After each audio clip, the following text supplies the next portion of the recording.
Good evening, everybody, and welcome to the GGDA March meeting. Hoorah! Tonight, I am starting with not our usual GGDA splash screen, but as you can see, we have itch.io up on your screen. If you are not familiar with the Ukraine bundle from Itch, they are on course to raise $2 million by tonight. We are very glad to be people who've bought this, even though we already own some of the games.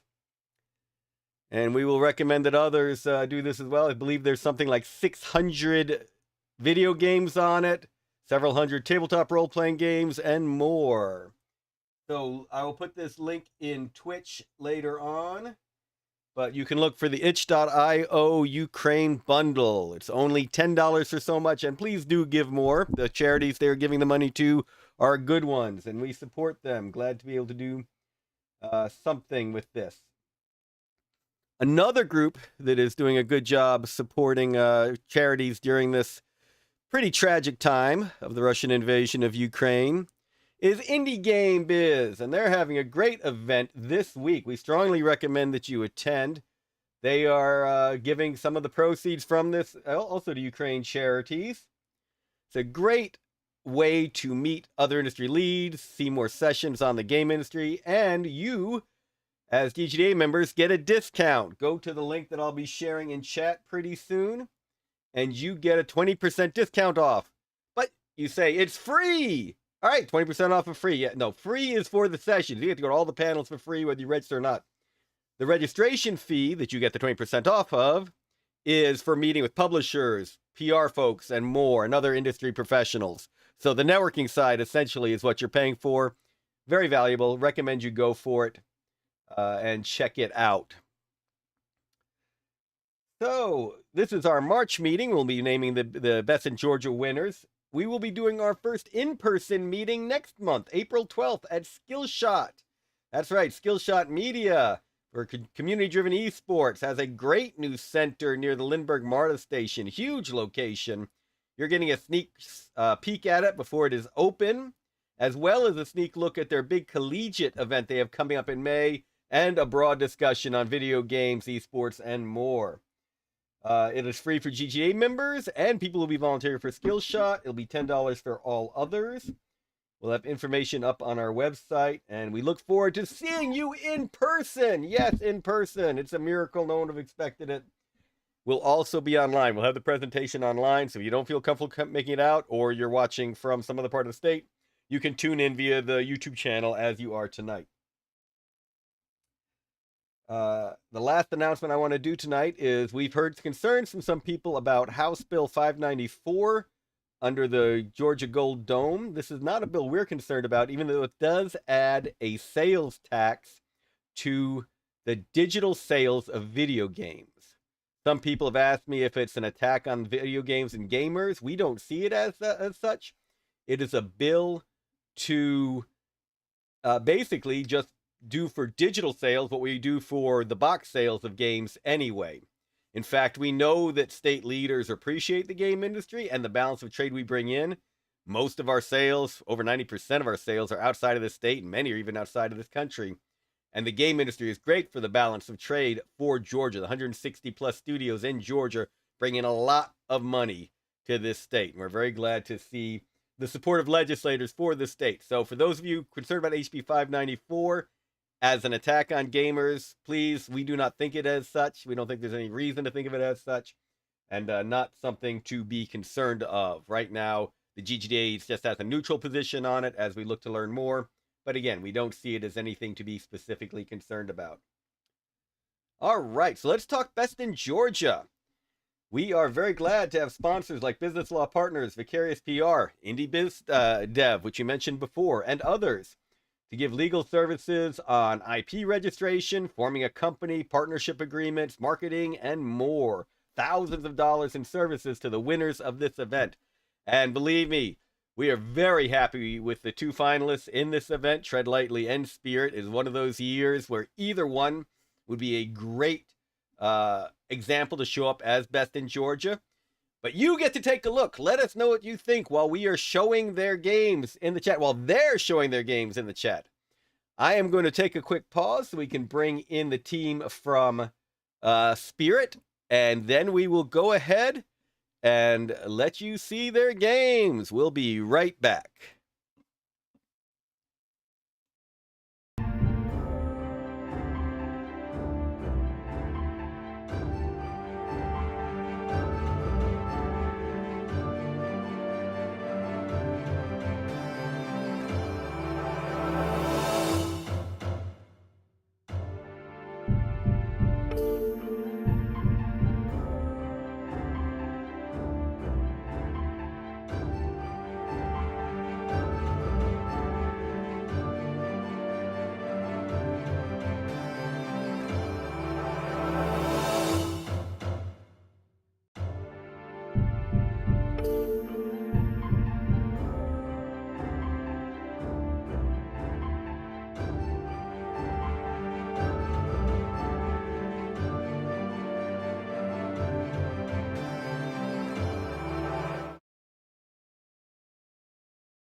All right, here we go with Spirit. Take it away, Spirit. Hi, everyone. First, I'd like to start off by introducing our team. We're the team that made Spirit, this game here. My name is Samantha Ames. I'm the lead character artist and one of the directors of the team.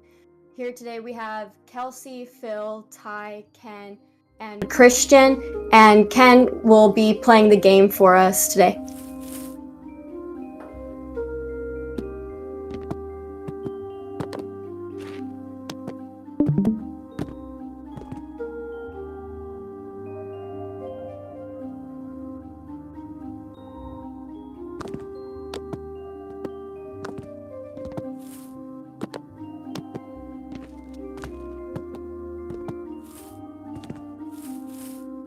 So while we're watching the gameplay, let us know a little bit about the changes you've made over the past month. There's definitely a lot of additions here and some beautiful touches that have been added. Go ahead and let us know what you did. So first off, we did a ton of environmental changes, ton of set dressing, and really focused on narrative and level design.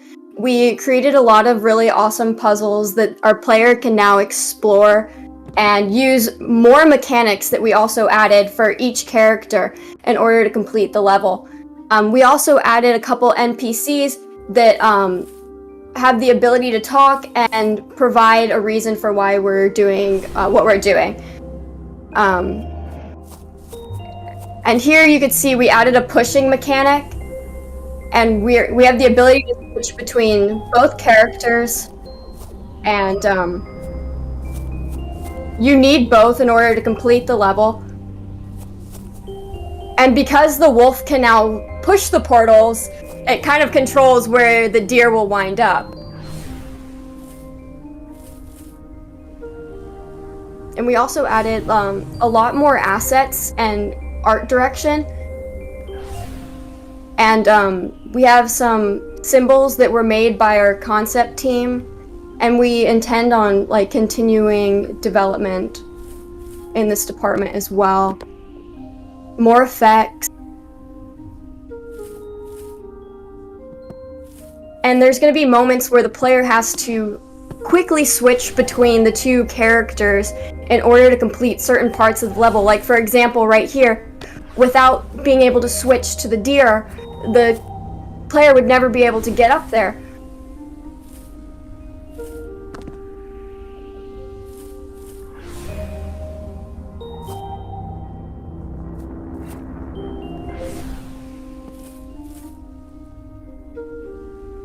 And as you can see, as we're playing, there's also been mechanics added for the deer as well. Now he has this ability to pull things towards him.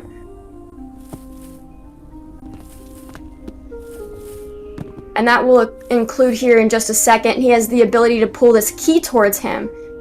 And this key allows him to continue on through the level. And that's because the wolf can throw it through here, and it opens things up so we can continue on. We've made it so they also have to click this pressure plate in order to get rid of this barricade that was preventing further passage.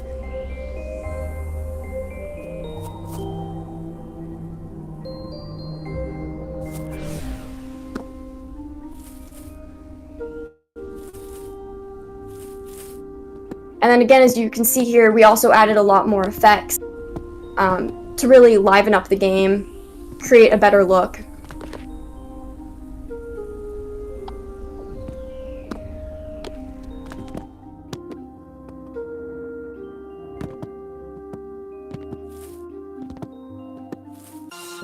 And then we also added a boss battle.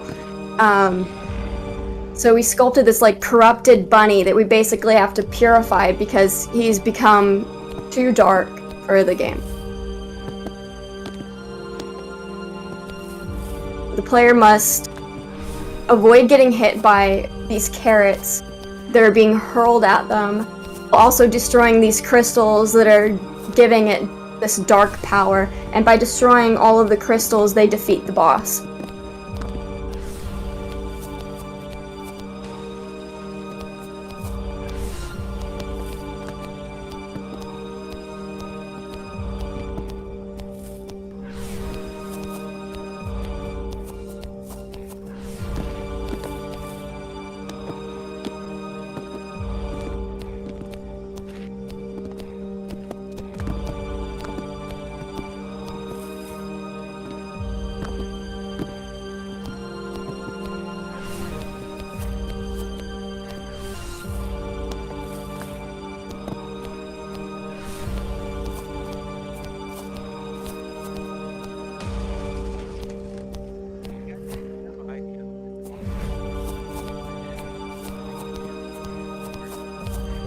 I'm particularly impressed not only by the amount of work you did at the jam and leading up to your submission to the competition, but I feel you've been working on this even since your last submissions. Is that true? And if so, let us know what your future plans are for this. It's absolutely true. We really haven't stopped working on it. Every weekend, our team is there spending really long hours working on this. We're all very, very passionate about continuing this project. And I'd also like to pass it on to Ty and Phil, because they're the ones responsible for the level design, and I really think that they could give you a better insight into the work that they did here. Yeah. Thank you, Sam. So basically, after having a bunch of people playtest our original level, we decided we wanted to make something a whole lot more, I guess to put it bluntly, like a lot more open. We got a bunch of feedback saying that it felt a little too claustrophobic, so we wanted to iterate on one of the level ideas we had, which was a sky level. So we spent our time during these 30 days concepting, designing, and creating a level that could fit in the sky with the lighting and gameplay you see now. And we spent a lot of time also deciding, how do we show and not just tell players that you're playing as these spirits that have these dark and light powers. So we added the ability for the deer to pull things closer to it, as well as give the wolf the ability to throw things around. And it was a lot of trying to see, how do we combine the different elements of platforming and puzzle solving that we have created. So we made later in the level, those clouds, when you switch characters, they switch states as well. So you have to balance what form you're in, as well as just trying to overall like think more vertically. And it was a lot of work, and we're very proud of where we are right now. And we have much more plans in the future that we have, and Ty can talk more about the like rough behind the scenes tech stuff.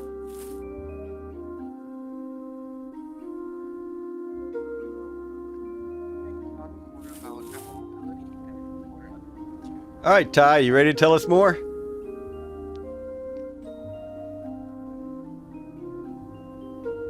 All right.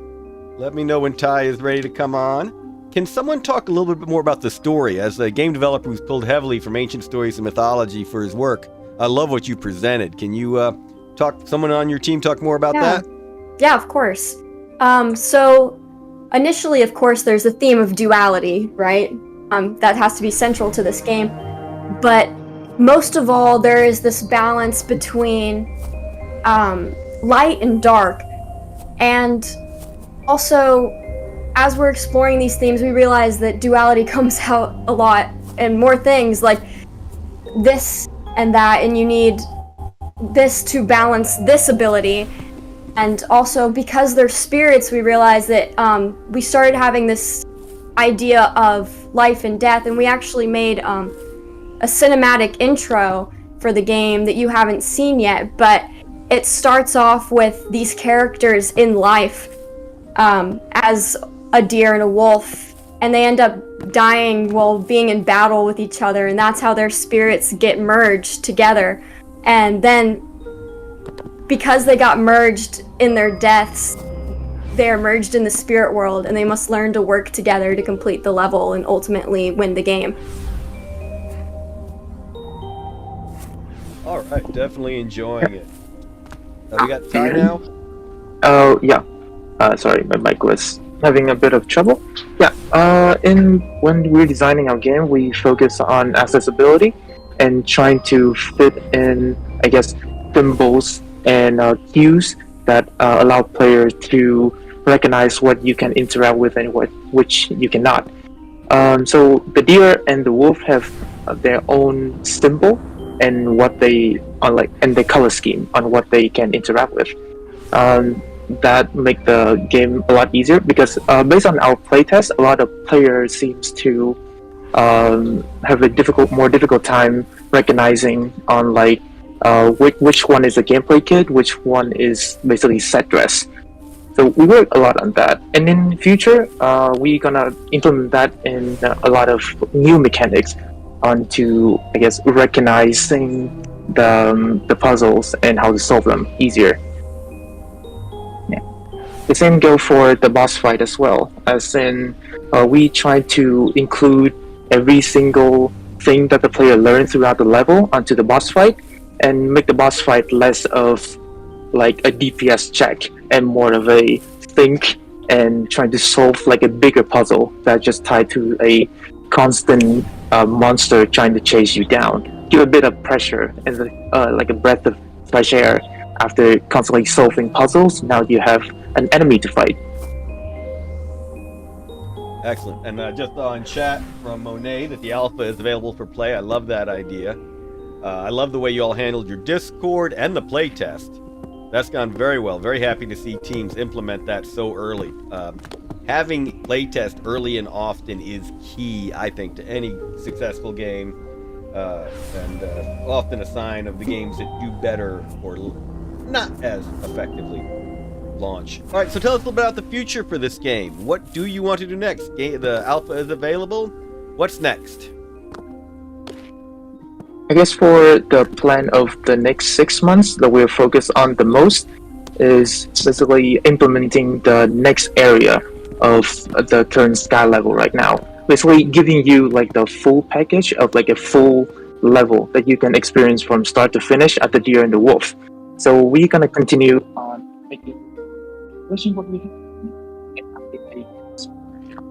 Ty, I think we're having some trouble with your mic. Try again. And experience that are more epic. Our plan right now is to refine the animation of the current deer and the wolf in the first 5 weeks, and the next 4 weeks or so we're gonna try to implement motion capture onto the big bad boss called Zerfall. So stay tuned for that.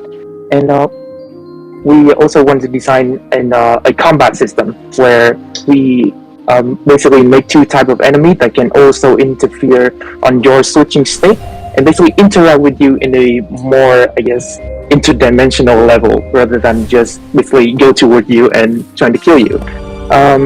Basically, our theme is light and darkness, duality, so we try to implement every single mechanic in the game that will support that theme. Enemy, boss fight, puzzle, level design, everything. All right, so talk about your plans for eventually getting this into distribution. What do you want to do? How do you want to get it into people's hands?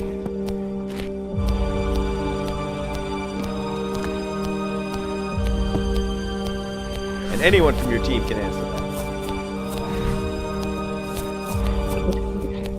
Really, I think that's the part we're gonna need the most help with, because none of us have gotten any games officially published, but it would be really nice if we could just like keep working on like building our world and making it like a complete experience for whatever players, customers, or whoever decides to play our game in the future.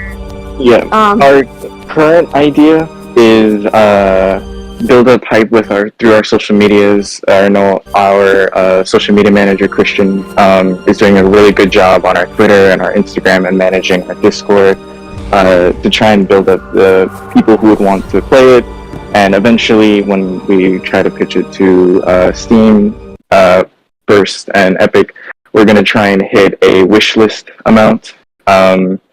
Judging by how engaging our Instagram is currently right now, I think our goal is somewhere around 60 to 70 wish lists, and then we'll put up an alpha as like a hey, early access. Like once we have, by the end of the 6 months, hopefully, we can have it as hey, look, this is a vertical slice of the game that you are going to be receiving at the end of this, and basically move forward from there, trying to develop in a concise and steady manner so that we're not overworking ourselves on too much crunch, but also putting out the quality content that we know we can execute on. That sounded great. A comment from Jesse James Allen in the YouTube chat. They say it is sounding pretty good. A few more variations to the core sounds would be good. And I'll say, obviously, it's early. We'd like to hear more variation on the music tracks as well. But yeah, I agree with the sound effect. A little more variety in those would be good as well. But stuff we can talk about later. Certainly nothing we expect to have fully implemented at this stage in the game. Last question for you, and then we'll head over to our other team. You are a student team looking at a long-term project for this. How do you see yourself maintaining internal communications? I was glad to be able to be a ghost on your Discord channel and see some communication there. How do you see, what tools do you see using for communication, and how do you see being able to effectively ensure communication for the months to come as you continue development? That's a really good question. And I think the answer is that our core team, I don't think will have a problem keeping in communication because we're always at the academic building and we're always working in the same room and we're always talking to each other. And a lot of us are seniors, which allows us a lot more flexibility on what projects we actually choose to work on. So for a lot of us, it's going to be just a massive priority anyways. So then, to be clear, a lot of you do intend to continue working on this after graduation. Yes, absolutely. Like well past that. Absolutely. Yeah, and our core team consists of, I guess, the lead lecturer and a few other people. So we're basically just a group of friends that's constantly working on like a project that we're very passionate about. Other than that, we also have helpers from outside, like riggers, audio designer, maybe some relatives that we know also help with the game as well. So they are people that we can trust, and they have commitment and passion for this project. And I believe in the capabilities and management in our team to be able to create like the best product that we can make. Yeah. All right, great looking stuff. Next up, we're going to have Tread Lightly. Thank you very much, Team Spirit. Folks in chat, love to hear your comments and thoughts about it. Cameron Dale, who's a very talented developer in his own right, says, looks awesome. Definitely had praise from Jesse James Allen as well, calling it great work. Ryan Wheeler says, this game reminds me of Spiritfarer, and many more very nice comments in the chat. All right, with that, we are going to transition over to Tread Lightly. We'll be back in probably 1 to 2 minutes. Here we go.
All right, everybody, now it is time to loudly tread lightly. Give it up. Big round of virtual applause for Team Tread Lightly. Let's hear about the game, the improvements, and your plans. Alright, we're Team Tread Lightly, and we've got several improvements and changes to our game here. We've got Ian here playing the demo right now, which is currently available on itch.io for you to follow to play.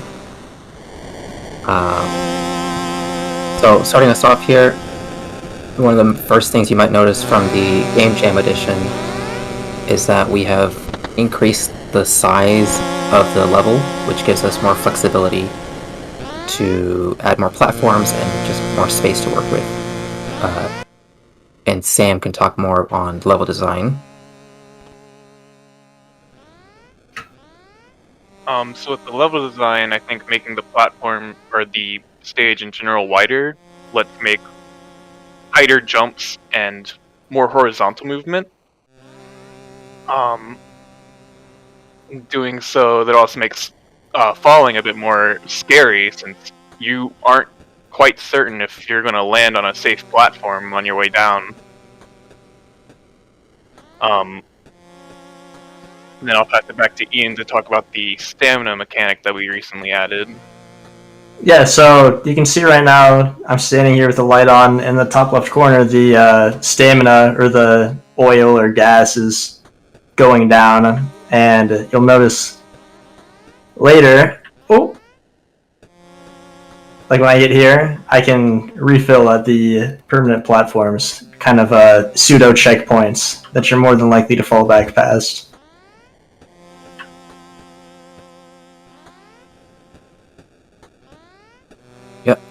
We had quite a lengthy discussion in design, trying to talk through how we wanted to handle checkpoints in the game. We were thinking of doing separate levels where you get teleported to a different section of the tower, or maybe perhaps like a hard checkpoint similar to how Celeste handles them. But ultimately we decided we wanted to keep the free fall aspect of the game, and you get punished when you make a mistake such as that. So the compromise we came up with, and the solution, was the combination of stamina and recharging platforms. So your stamina serves as a time limit as you're going up through the level section, and I'm using level as a loose term. So you have to complete each section between the charging platforms before your stamina runs out. And that adds some urgency to getting through the level in one playthrough. Some other things we've changed. You might notice the particle effects now that show the platforms coming on and off, and that's just a better visual indication than having them spontaneously appear and disappear. We can also go through some of the new platforms that we've added. So we have the regular platforms from the original version, and as well as the horizontal and vertical moving platforms. One of the new platforms you can see here is a glass platform, and unfortunately we did not... It's fixed in a future build, but for this submission, we've fixed the shadows for the light so that the platforms actually cast shadows. And so the glass platforms, it serves as a way to pass the light through the glass. And you can see that frog there is the enemy. And normally you wouldn't be able to hit the frog with your light because it gets blocked by the platforms. But then the glass platforms are... they serve to shine the light through the platform, so then you actually do trigger the frog.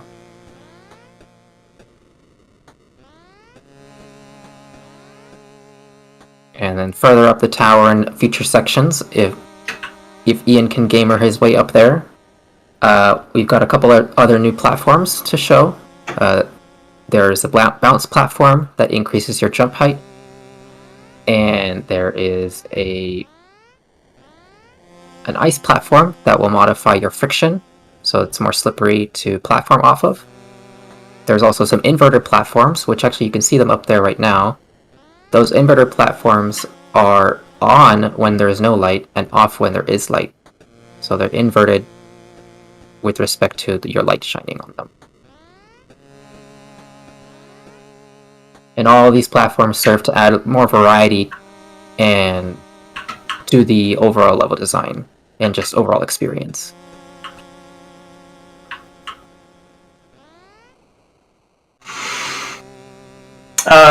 Once you get up to this point, you can hear the dynamic music system kicking in too.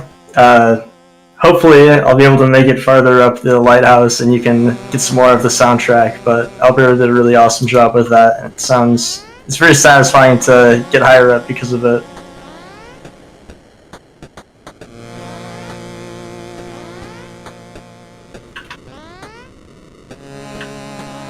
Yep. Some other couple changes that we've made since the Global Game Jam version. We've improved the menu art, so that was shown briefly at the beginning. And then also several bug fixes, of course.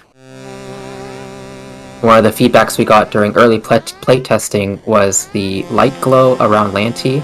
Lanty is your character there. Originally the light glow was much larger, so players thought that the platforms would stay on even if you weren't shining the light on them. So we've reduced the glow radius to hopefully improve the readability of that fact that you cannot keep the platform lit even if you are pointing at it.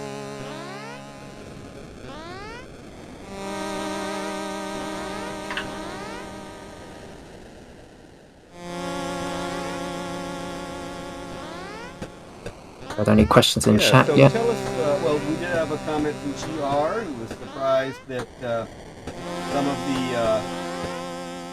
some of the platforms are disappearing and reappearing. We had a nice discussion about puzzle design for the game. And really, a lot of what you are doing here is a mix of puzzles plus reflexes, how the player gets through it. Can you talk a little bit about how you're designing this level, what sort of experience you want players to have? Yeah, I think Sam can talk more about the level design in particular. So a lot of the design in this, at least from my perspective, was to kind of tell a story about the lighthouse that you're climbing up. It's not just a tall vertical room that you just jump from platform to platform, but it's also supposed to be like an experience of a sort, where it gets progressively harder, and it's not quite implemented here yet, but it's supposed to show more decay in the lighthouse as you get higher up. We already have the sprites for it made, but as you get higher up, the level becomes a little bit more unforgiving, and it kind of shows that in the atmosphere and platforming that you do. Well, let's talk a little about it in comparison to some other popular games that this reminds me of, like Getting Over It and Jump Kick. Successful platformers that implement neat mechanics and puzzle solving in the levels. Are those games you played, and how would you describe yourself in comparison to those? That is exactly what we were inspired by. Both Jump King and Getting Over It were brought up countless times in our design discussions. And I definitely think that's what we were going for with this. But I think what sets us apart is that our level is very simple and seamless, but one of the playtesters that we had described it as it's challenging, but a bit more fair. Because with Getting Over It and Jump King, part of that challenge in the game is kind of getting used to the controls.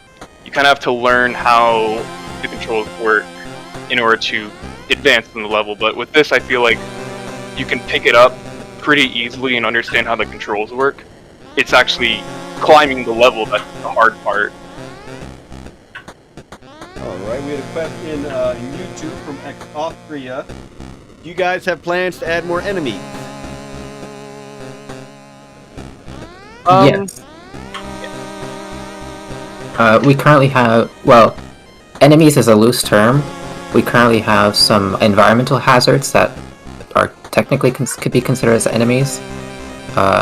And I think someone correct me if I'm wrong, if they're implemented in this build, but they're the icicle and the wind. If you're familiar with Mario Maker, the icicle functions like that. Go ahead, Sam.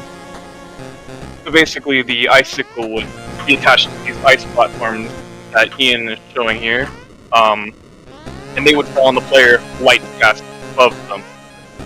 So usually it's a good idea to kind of get a scan of the level while you're platforming so you know where to go next. But as you get higher up, it becomes a bit more dangerous to do that when you're not on a safe platform, because if an icicle falls on your head, that'll shut off your light and you'll be sent down away. And wind will push the platform, or the player, either to the left or the right, depending on which way the wind's facing. And that can be used as a benefit or an obstacle. It could make staying on platforms challenging, but it can also be used to possibly elevate your jump and jump farther than you normally can. Because as you can see here, Lanty, our character, does not jump very far. This is one of the highest jumps in the game so far, and Ian did an excellent job with that. Good job, Ian. Thank you, thank you. Jesse I'm trying my best for you guys. Jesse James Allen says, I'm digging the music, arpeggios. DR says, y'all, this looks really fleshed out. What other platform ideas do you have, if any? I guess by platform he means the platforms you ride on as Lampy, not the platforms you'll publish on.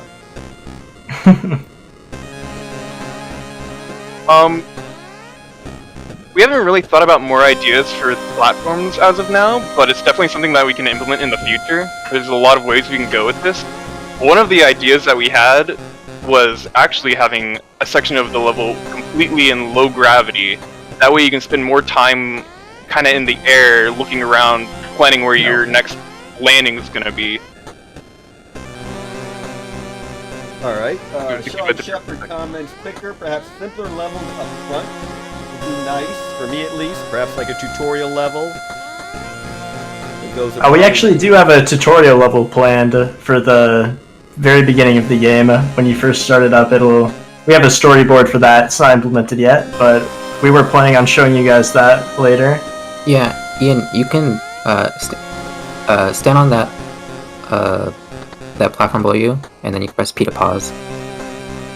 You can show that storyboard. Now is a good segue, I would think. Yeah, please. Let's see all your future plans. All right, let me switch the stream to that real quick. And quick ad for EQ showing up there. EQ, you can get that on discount as a GGDA member. Information in our newsletter. It's a great game about mental health, something we can all use paying more attention to right now. All right, Tread Lightly, is that giving you enough time to get the... There we go, perfect timing. Here we go. Alberto, would you like to talk about the plans for the intro? So the intro, it starts off at the menu screen, and then we're going to do like a Super Mario World pixelate transition into a close-up of the lighthouse, and you'll see the light spinning around. And there's a storm a-brewing, and it's getting more powerful. And you'll reveal that the lighthouse is actually Lanty all along.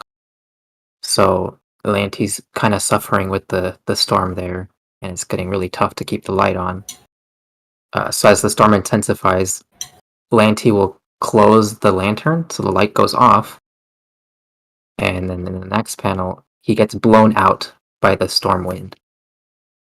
And now we're going to do a color transition to be pure black and white, sort of like an edge highlighting type of thing. And this is really just to show that this is now the darkness of the world.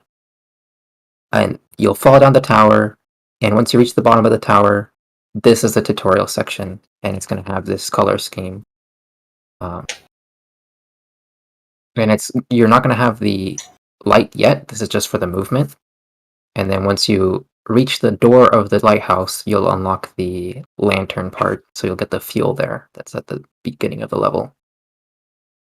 And then you'll start the climb to the tower to get back to where you rightfully belong.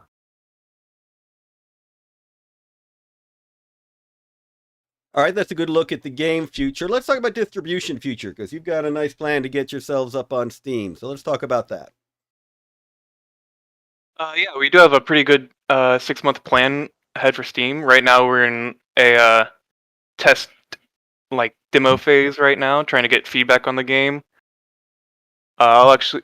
sleep. I've actually got the 6-month plan open in Chrome right here. I think that'd be a good thing to show on stream. Yeah, sure thing. And is it alright if I post the itch link to our game in the YouTube chat? Please do. And Team Spirit, if you have anything you want folks to know, please do share it in chat in the YouTube or Twitch chat as well. So to basically break it down, we're going to spend the first month kind of getting the implementations that we wanted to have or agreed upon back at the beginning of February.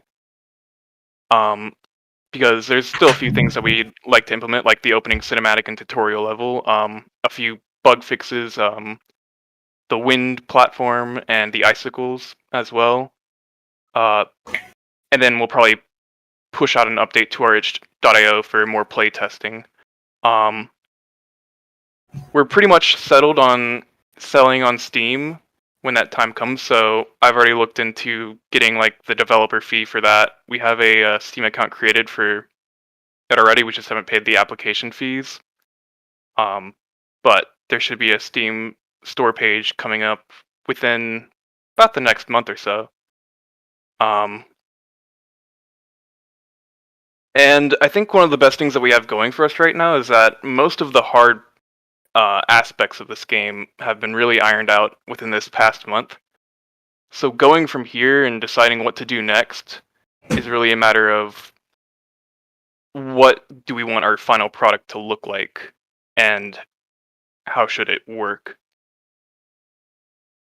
Which we're probably going to be spending the next month or so kind of agreeing with, and then after that it's a matter of implementing it and really making the game look and play nice and have it how we want it to look.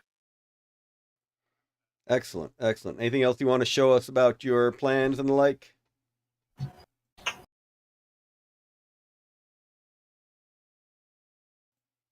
Think if anyone else has anything to say, then Yeah, I guess something worth mentioning is we're working with professors on campus to kind of help spread the word of our game, advertise it to other students and stuff, and obviously more beyond that, but those are kind of starting points for us.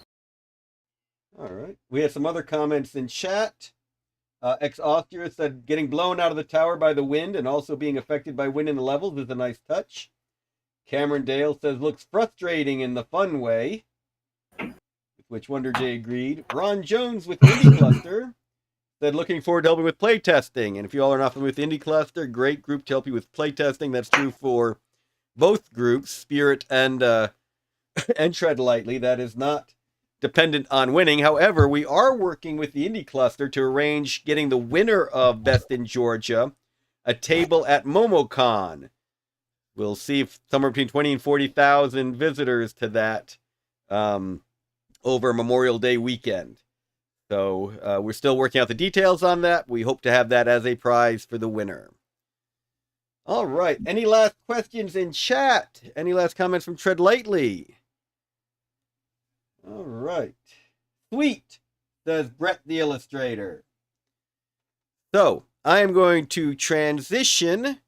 We are going to bring up Jesse James Allen to talk about your creative journey while the mentors talk. And we'll be back in 15 minutes with the winter. Definitely stay tuned. This is a great video from, a great presentation from Jesse James. He has done it all: music, game development, VR, more. Just an amazing career. He is in our Discord chat for you to talk with, and he'll be answering questions in YouTube and Twitch as we talk about. Let me get the video lined up right. Here we go. Your creative journey. For the Georgia Game Developers Association called Your Creative Journey. Now, this presentation is really geared for those who are just getting into the creative industry or a couple of years in and still seeking a little bit of direction. This is just some insight from my 30-year journey into the creative space, as well as some tips I've learned from others that really stuck with me. I hope you find this inspiring.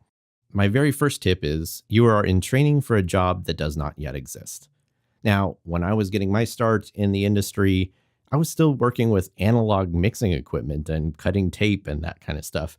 Digital technology was just starting to become a thing, but I was experimenting a lot with digital samplers and whatnot. It is not that different from those of you who right now are maybe experimenting with real-time technologies, stuff that is emerging onto the scene that is absolutely going to change the face of the industry, but it's still in its infancy.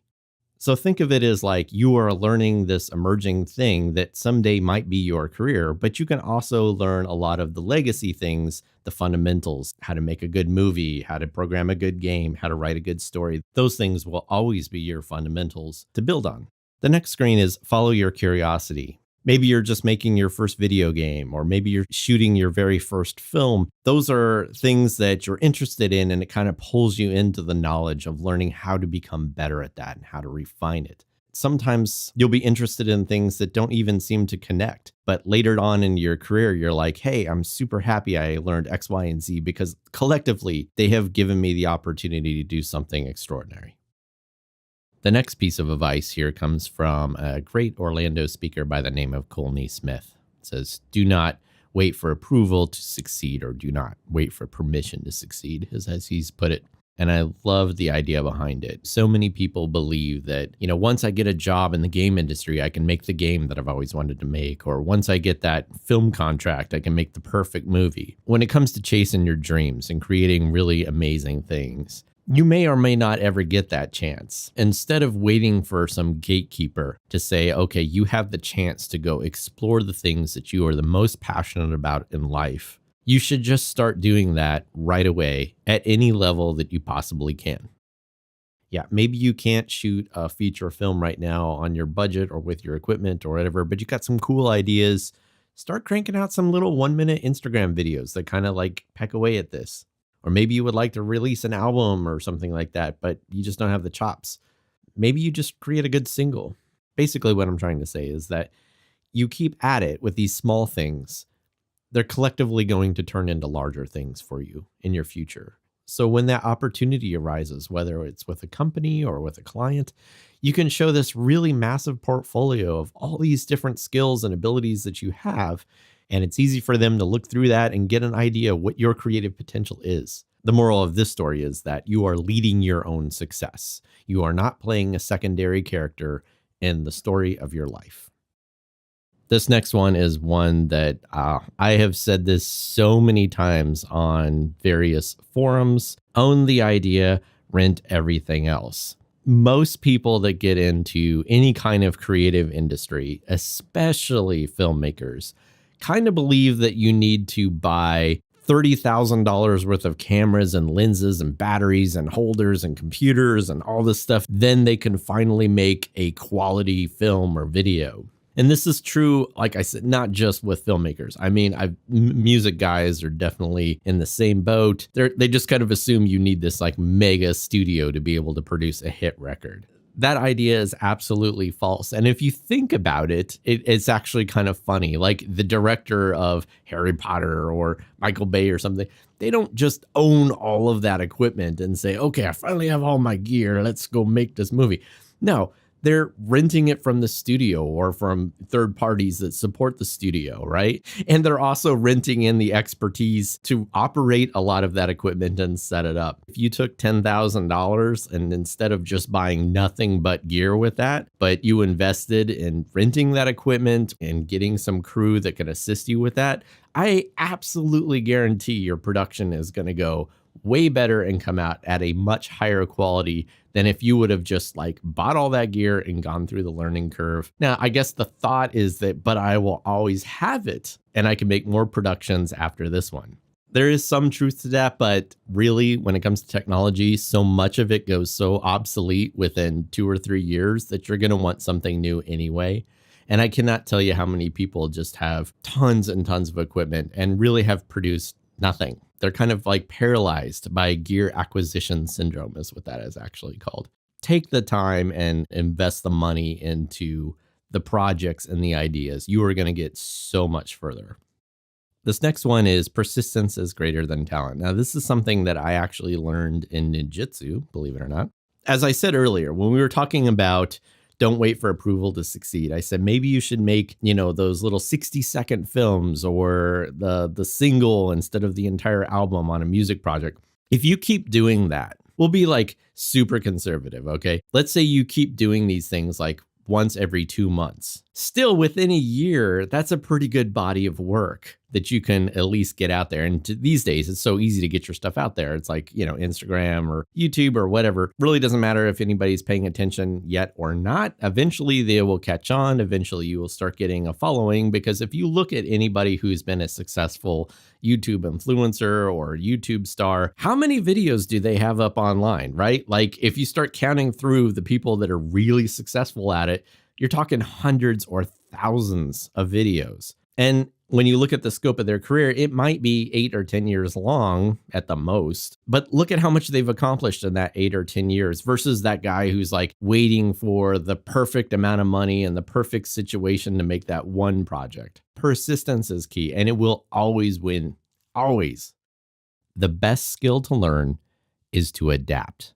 There's lots of versions of this saying where it's like, if you're the smartest person in the room, you need to find another room. You might be comfortable with how you work or how you produce things, but you're not expanding your horizons. You are not growing as a professional. You are not pushing the limits of your creative abilities. When you get introduced to people who are in completely different disciplines than you, those people can influence you to start going and pursuing directions that are outside of your comfort zone. And the benefit of that is you get to grow and expand your own abilities or use your abilities in ways you never even imagined.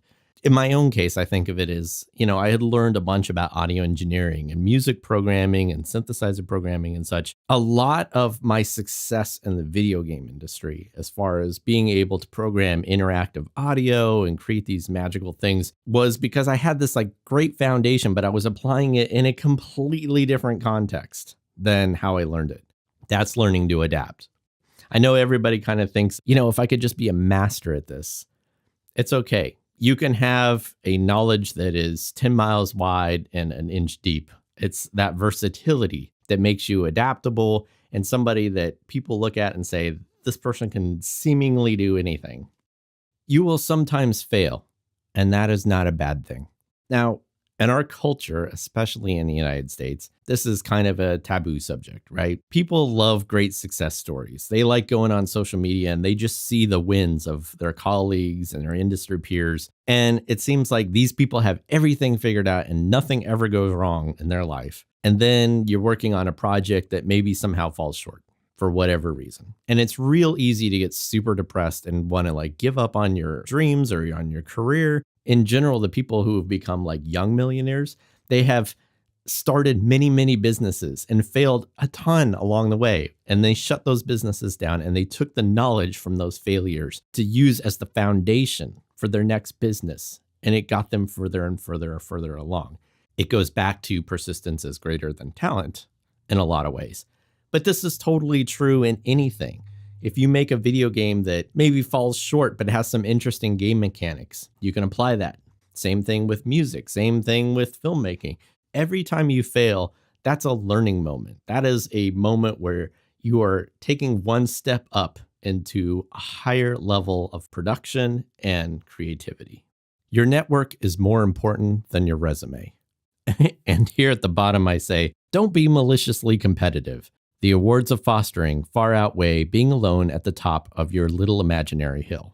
If you've been in the creative industry long enough, you've definitely met those people with just these crazy egos that they just kind of feel that they're above everybody and they're not willing to work with anybody, or they're trying to take control of every aspect of everything all the time. People don't like working with those kind of people. In the long run, you're going to kind of get blacklisted on that.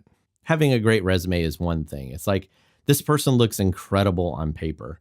And then you get them into the office and you're like, this person is just so arrogant and he trash talks a lot of the other employees and he's just got this impossible ego to deal with, versus somebody who just comes in as a hard worker, as a team player, can set their ego aside and learn to adapt, as I said earlier. Those people go a lot further in their career overall. Or in times where, let's say, you are between jobs or something like that, those kinds of networks are like, hey, you help me back at this studio and, maybe I can get you in here, or maybe we can work together on a project or something like that. Those are the people that they come for, right? The people that are giving, compassionate, those kinds of attributes.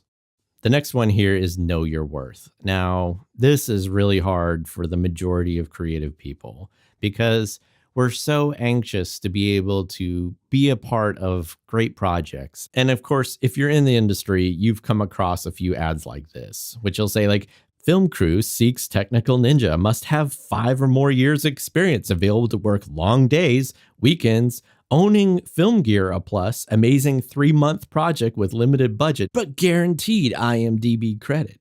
Great exposure. In a thread that we were talking about this exact thing, and I said, when your name does make it to IMDb, and inevitably it will if you are in the industry long enough, nothing special happens. No unexpected movie offers, no superpowers or unicorns. So when they make this kind of offer, simply reply, that's nice, but my rate is whatever your rate is. Now let's create something amazing. If they hang up on you, it was most likely never going to be amazing anyway. If you have spent your life developing your skills, that is your superpower, and you are the unicorn. Now, a lot of inexperienced artists go, hey, I don't actually know what to charge for what I do.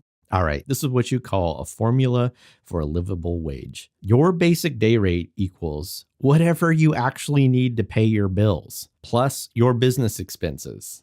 Like if you have equipment or you need to get insurance for the project you're doing or whatever the situation is. Your expertise. Factor in what you're actually paying for those college loans every month, maybe, right? Plus, if you have to travel, you gotta, rent a car or stay at a hotel. Whatever that number is, divide it by 4, divide it by 5. And that is your daily rate. And that number may appear a lot higher than you expected. You're like, oh, for real? Yeah, for real. And as you get further into the industry, you're going to find out that that's not even that much money, right? And as far as navigating your growth with that, it's a supply and demand thing. If all of a sudden you keep getting job after job after job and you have no time to yourself and you are just constantly working, raise your rate. It will thin the herd and you will have a better living for less effort. Okay? I hope that helps somebody out there. And the last one that I am putting up here is when you do find success, your job is to help the next generation. There is this quote from athlete Erica Cook that says, I am not interested in competing with anyone. I hope we all make it.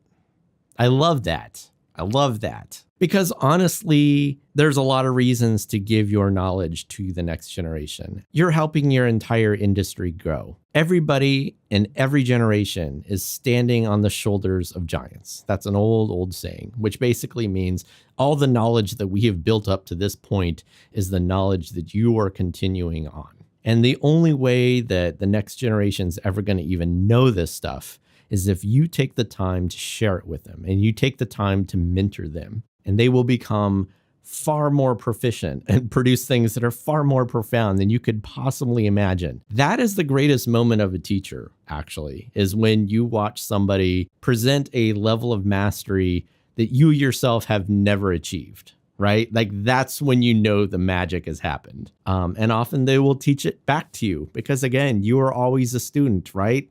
You've got your whole life to continue growing. It's this kind of like wonderful little loop of karma that keeps going. For me personally, I have always called that my non-competitive advantage. So I hope you enjoyed this presentation. I hope you got something out of it. If you'd like to reach out to me, you can. I'm on LinkedIn. I'm also on Twitter, which is TA Jesse James, the alchemist Jesse James, TA Jesse James. Feel free to give me a holler and best of luck on your creative journey.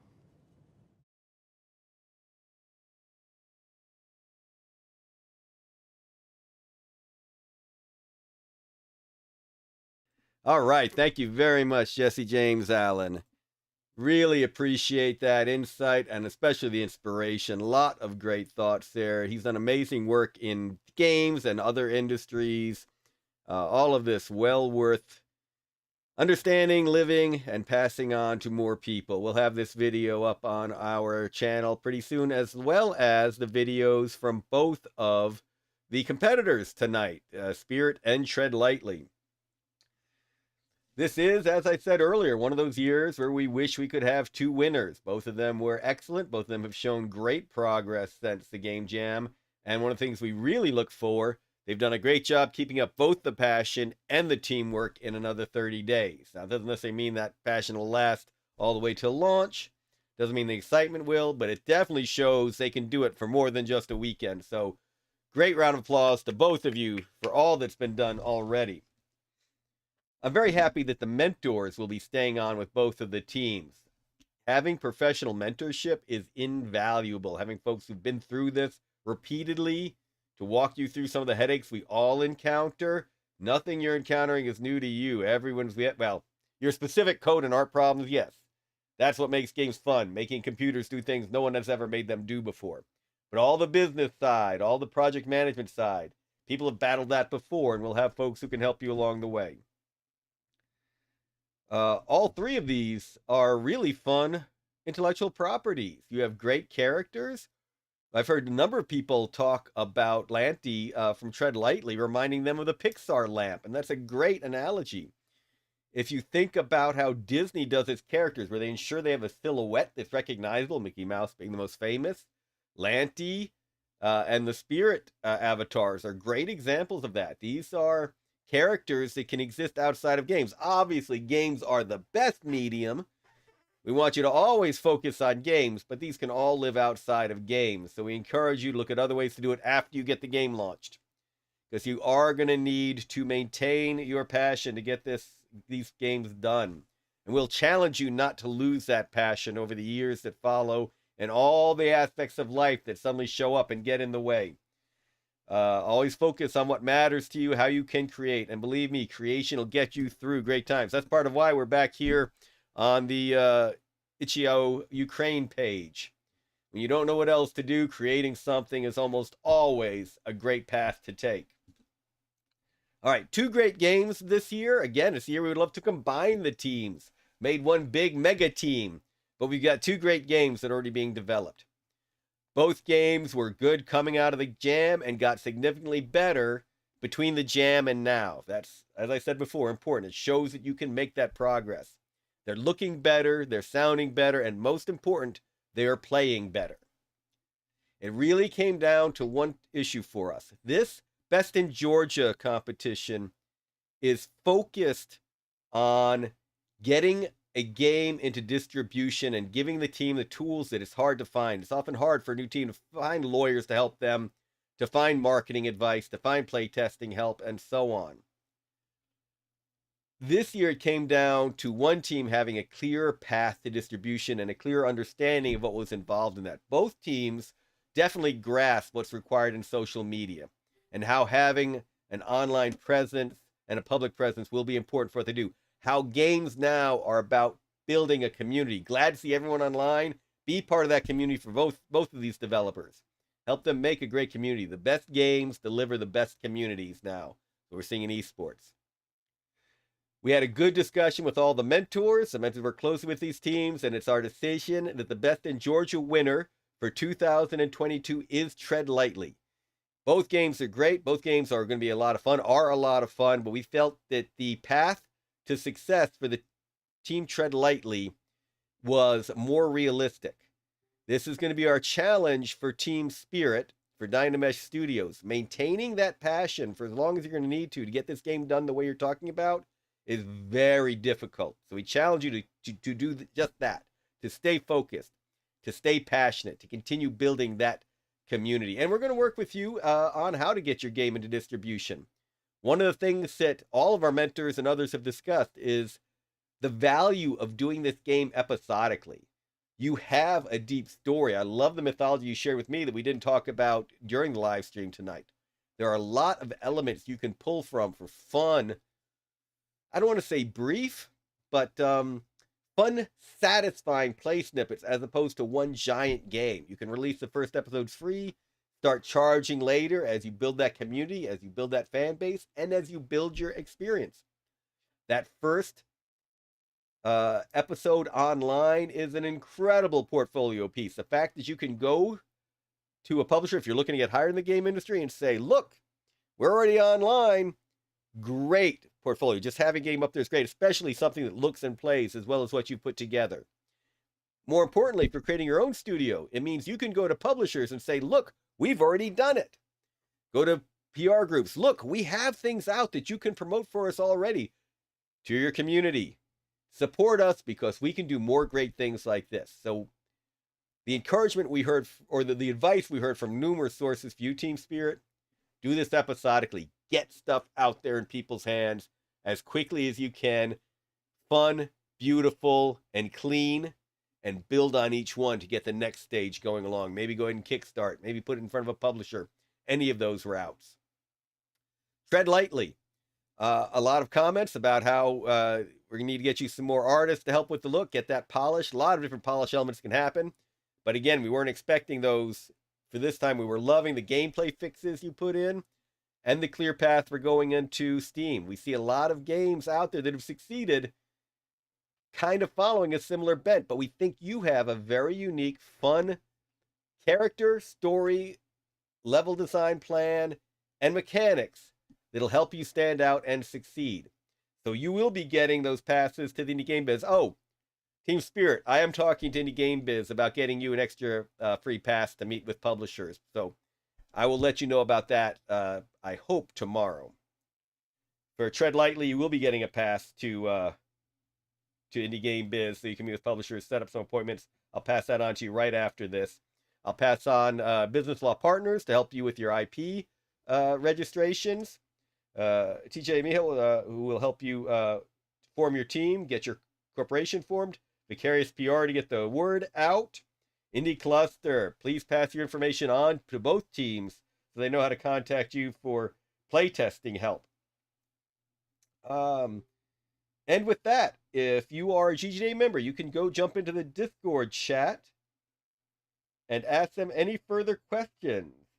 We will keep the stream running for another minute so you can continue to look at the Ukraine button. Actually, I'm going to go ahead and put up the Indie Game Biz link so you can look at that now and take your chance to use that 20% discount. And thanks very much to all the competitors who entered this team. Spirit, Schism, and Tread Lightly. Great stuff. I think you're going to get great value from the prizes. And thanks to everyone for joining us tonight. April 12th, Skillshot. Come out to Resurgence Gaming, their new esports hub here in Atlanta, right just outside of Buckhead, which is still part of Atlanta, by the way. And meet everybody. Tread lightly. I hope you can make it out and show off your game if you do. Go ahead and support the Ukraine Games for Ukraine package. Register for Any Game Business. And we look forward to seeing you April 12th. Subscribe to the channel. We'll be doing more videos. We'll be separating these out into individual videos to share. Like this video. And we will see you soon. Take care, everyone.